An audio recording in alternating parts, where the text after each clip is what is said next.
Well, as I figure out my problems with this truck, figure out where it needs attention at, there's other people in this world that have bigger problems than I do. As most of you know, last week, Hurricane Ian ripped through Florida, damaged parts of the Freedom Factory, Bradenton Motorsports Park. Well, it just so happens that I do have family that's down there in Bradenton. And it's very sad because now my father-in-law is basically homeless. Yes, he can live with family members, but the amount of time that it's going to take for FEMA to get him any kind of relief or find somewhere new for him to live, it's just tragic, really it is. So, in the meantime, my wife has set up a GoFundMe page. It's down in the description. And if you feel like you have the urge to help out a Vietnam vet, we would sure appreciate it. Thanks, guys. And now let's get to today's content.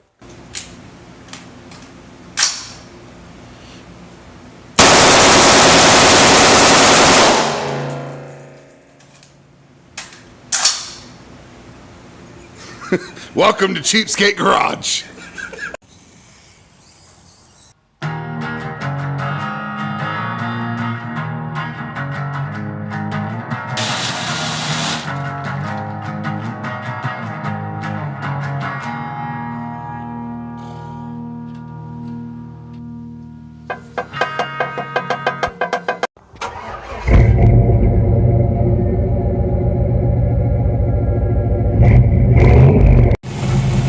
We're doing some adjustments.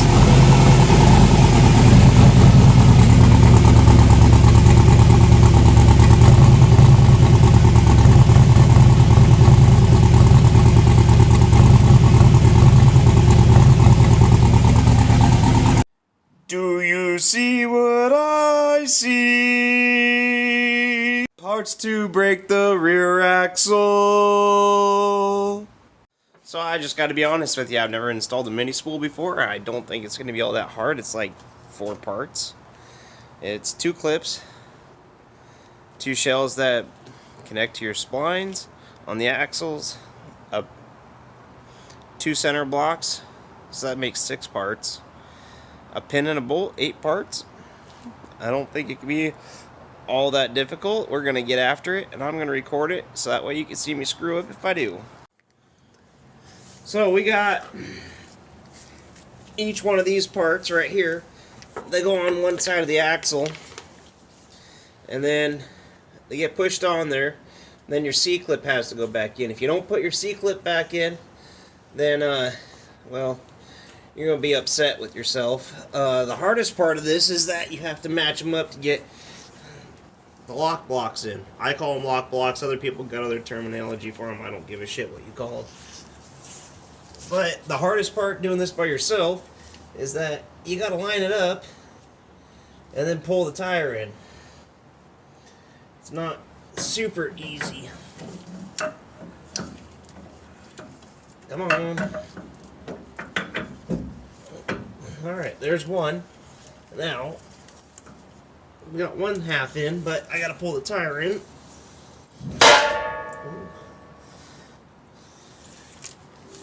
Gotta pull the tire in, put my clip back on.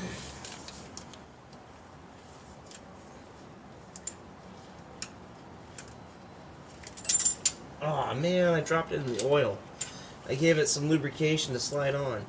Oh, what a jerk. Come on, is that all the way in? Yeah, it is. Oh, I can feel it. It should just slip right in there.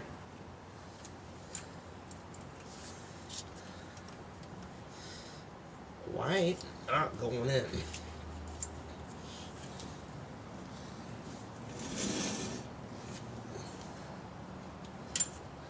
I did it again.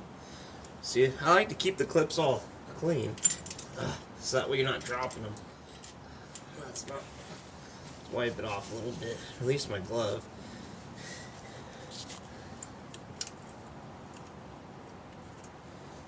Is there a trick to doing this? There must be. What if I push the axle out a little bit, set the clip kind of in there-ish, in there but back, push it forward, clear the clip. That's the ticket. No, it's not the ticket.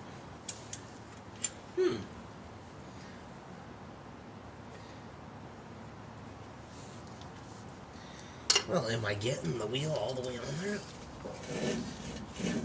Yeah, I can't go no further. We got that all the way that way.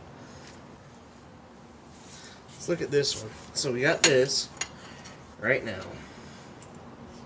And the problem is this clip doesn't want to go in there to lock it in. The clip doesn't fit past this. I might have ordered the wrong parts, to be honest. I hope I didn't. I don't want to have to return shit.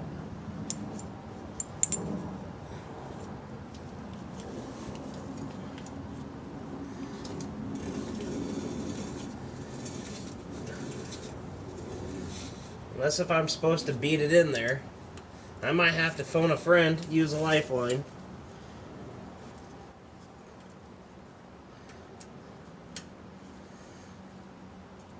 They should just fall right in, unless if one side's different than the other. What in the hell's going on?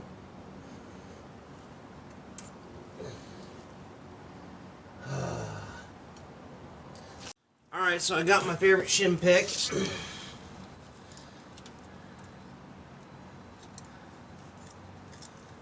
And I still don't want to come out. I wish I had a... It's times like these, I sure wish I had a lift. You know what I mean?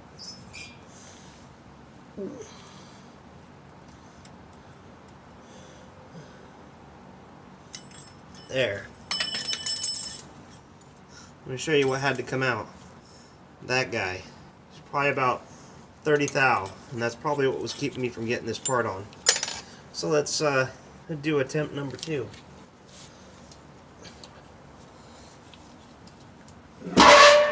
Before I run this thing, I'm still going to call my buddy up and ask him if I need it. Because he'll probably tell me, yep, you needed that. You needed that, dude. Alright. That guy's in there. Feels seated. Everything's clearing. Let's bring this axle in. Let's throw this C-clip in. No dice. No dice. God dang, it's close. What the heck is going on here?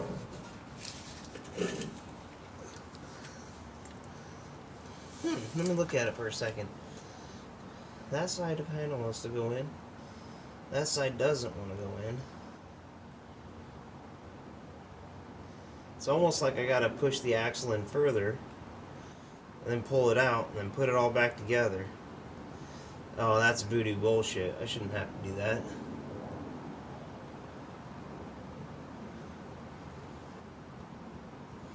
If I toleranced this just to get it on there, then I should be okay-ish. Probably not.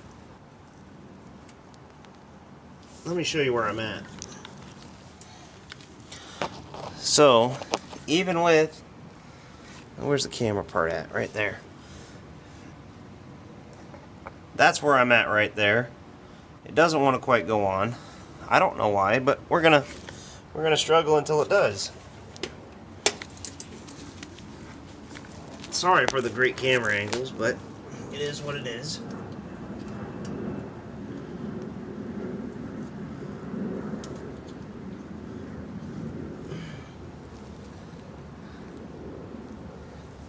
Oh, dang. I might have to hang up the phone here and hang up the camera here and make a phone call. I don't know yet. Something's just not right. It's super close. Should have bought the $62 one instead of the $50 one. Well, I'll get right back. So I just hurried up and got it all in, but there's a side pin bolt. There's a side pin. You get 2 blocks. They go vertically. And it's ready to go. Everything's working, so I'm gonna go ahead and strain my old fluid through a red rag, reuse it, and dump it back in here. So if you're new to the car mechanics world, this is like one of the best things you could do, is take your old jugs, wipe them out, cut a hole in the top, and use them as a catch pan. Makes life just way easier sometimes. So since we are going to reuse the old fluid, I'm going to strain it through a red rag just to get out any bigger metal chunks that might be in there. So I set it up like this. We just kind of take our container, our holding jug, tip it back a little bit so we spill all over the place. Come on.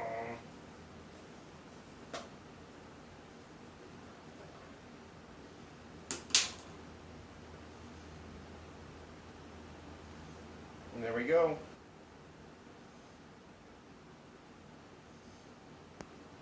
It is gear oil, so it's going to take a while to strain through the red rag, but it will. So what I'm mixing it into is I got a tiny bit of transmission fluid left in there. That's not going to hurt anything either. At least I'm not worried about it.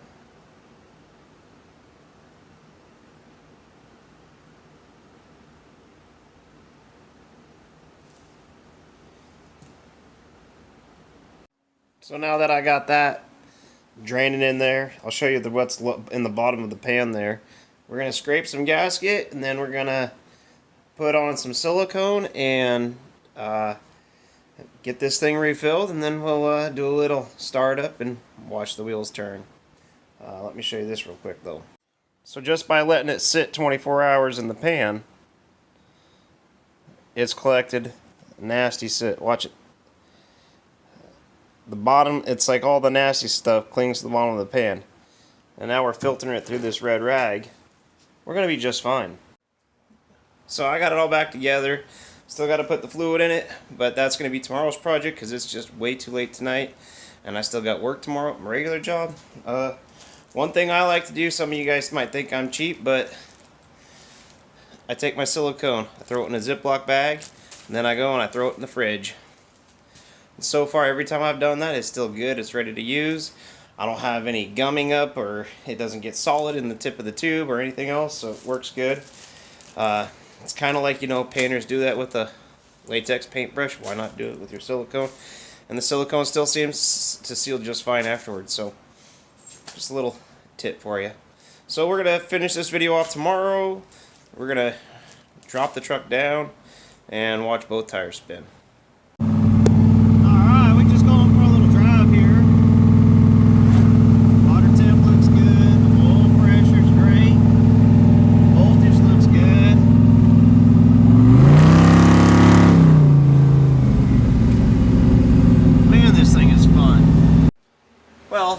Got the truck back all in one piece.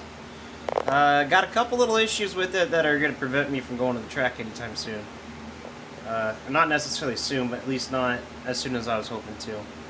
I haven't gotten anything done. The hurricane last week has really eaten up a lot of my time.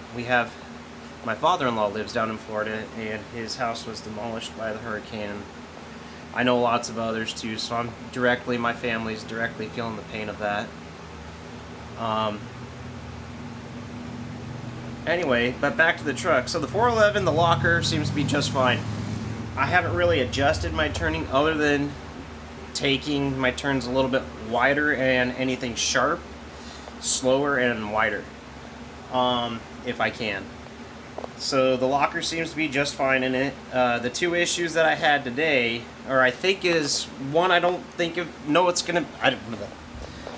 one issue that I have is going to be an issue, but it's just something that if I were to like drive the truck for long distances, it's going to make an issue. Is right now I'm on 23-inch tires. Look at these things.